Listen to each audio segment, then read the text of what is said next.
Okay, it's time to do the final assembly of the machine here, and the plate's polished, the group is rebuilt, the steam faucet's rebuilt, everything is in readiness, and this is in a sense the big moment.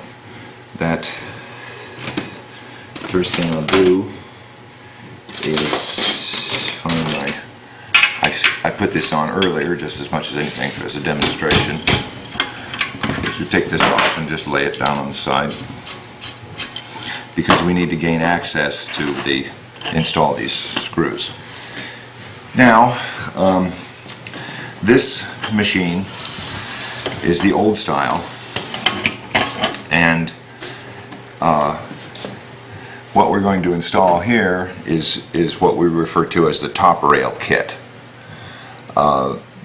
We have arbitrarily named this square channel at the top of the machine the top rail, and so is the light okay? Mm-hmm. And so this is the kit. If you have only the half rail, which means that you don't have any of this part over here, in a sense this doesn't apply. You simply would install the steam faucet in the same way, except not using these extra seals. Now, this is the O-ring that goes and seals the steam faucet.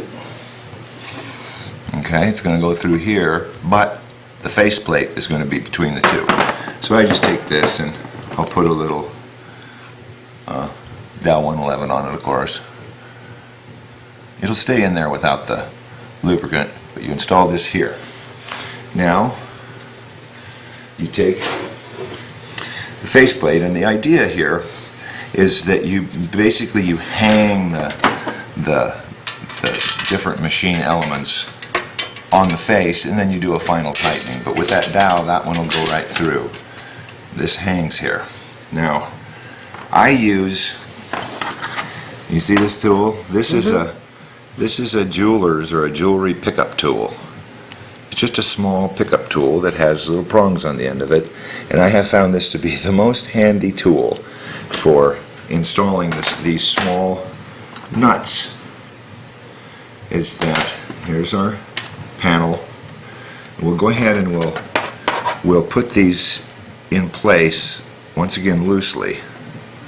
Okay, see, there's a pickup tool holding that, and let me tell you, this is an extremely handy tool. This is very difficult to get that installed. I'll show you how this works.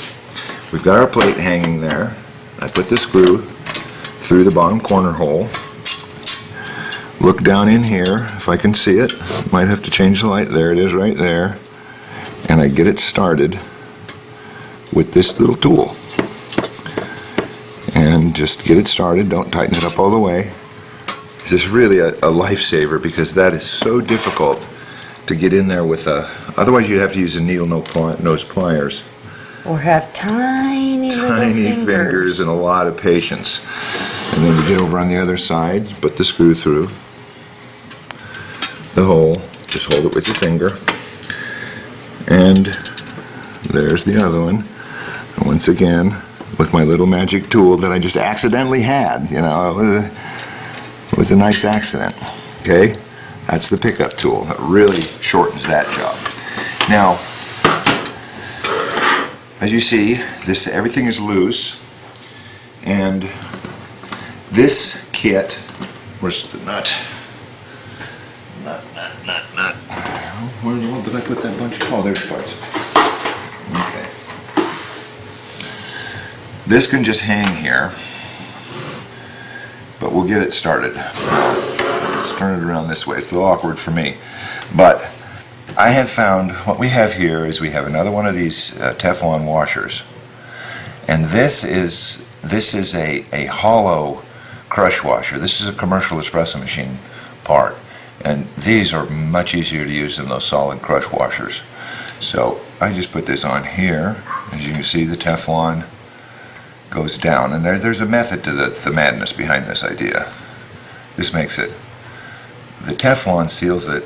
Basically, the Teflon makes the seal, and it also provides the lubrication because it's very slippery. And then the copper sets the faucet in place.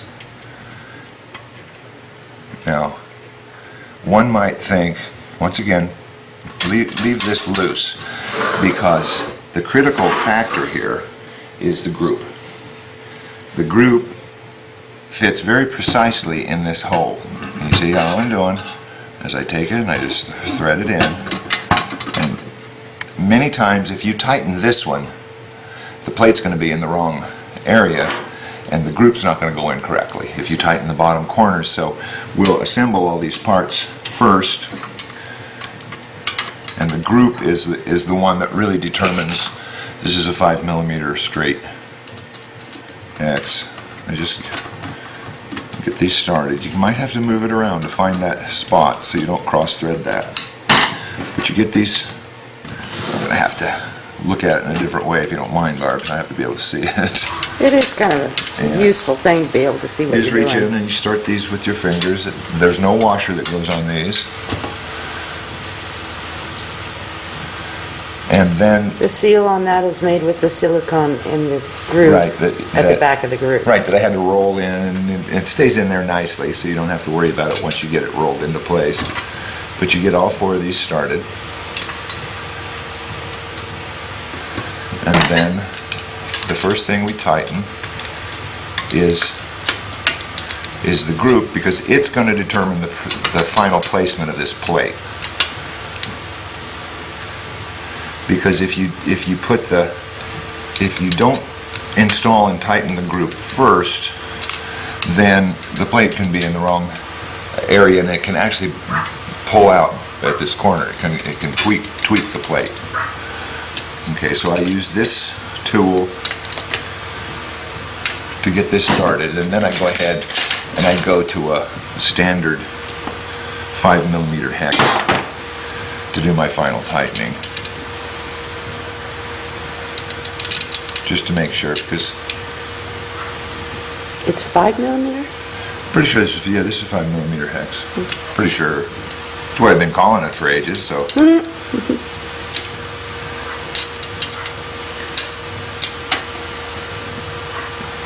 And you don't over torque. You know, I'm not using a tool, because you basically just want to compress that seal.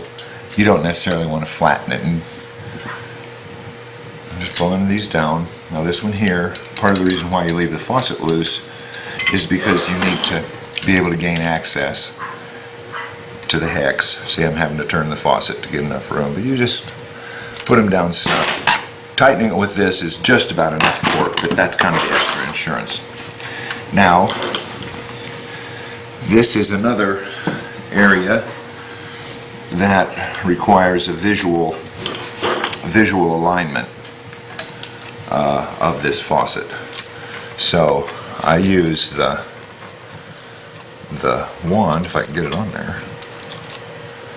I use the wand as an alignment aid in this case. Now, a lot of people, of course, you have to put the wand on straight. And what I'm doing here is I'm just physically looking at it. Now, a lot of people would think that the new machine with the tube is an improvement, but actually this old machine is a lot easier to set this faucet, because what you're going to do is, now we have this closed cap nut, we have our Teflon, which makes it nice and slippery, and we have our hollow copper crush washer. Now I take this and I work from the front, and you visually align that faucet up and down. And in this case, the wand doesn't help because the wand's a little crooked. But you visually align the faucet, and then I take my 17mm, okay, and you hold this with your hand, and you just basically hold it to make sure it doesn't move. You keep checking the alignment.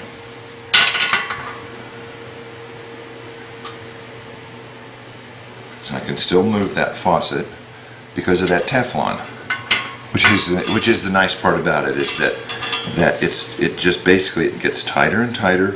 You hold this faucet, just hold the faucet with your hand, With this system, you don't need to put a tool on it, because Which means you don't scratch it. that's very nice. Yeah, you don't have to use your leather jawed. Once again, you take a final look at it, and you continue tightening. At this point, the washer is crushing, and as you can see, it went crooked. All right? That wasn't my final. Did you see that? How it came back? All right. Let me get in on this. All right, I'm going to have to hold this tightly. Now I'm crushing that washer. It's looking pretty good. And I go for my final, making sure, I'm just basically holding this to make sure it doesn't move. All right? Now, as you can see, at this point, you can see that the washer is fairly well crushed. But it was easy to do because of that, because it's hollow. And the Teflon, once again, it allows it to float on that slippery Teflon. And then the seal is made actually in the Viton O-ring that's on this other side is now sealed, so everything is crushed. The last thing to do is to find my socket. That's And now too you're small. tightening up the Yeah. panel screws. I tighten up the panel screws, just reach in, find the right, I just hold that with my finger. I hold it with my finger, sometimes they grab, which this one did, or sometimes that head will spin, but in this case, I tighten up those last two screws, I hold my finger against the head, that one's spinning. This is a pretty handy little tool. We just got one of these last week. This is a little Craftsman finger screwdriver.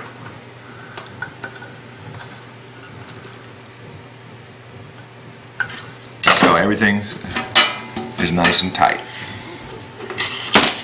The last thing to do is put the P-step back on.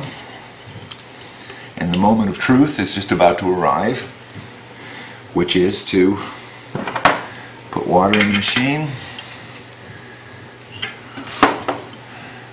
and listen for any leaks, heat cycle, and see where we are. So when we come back, we'll be testing this machine to see how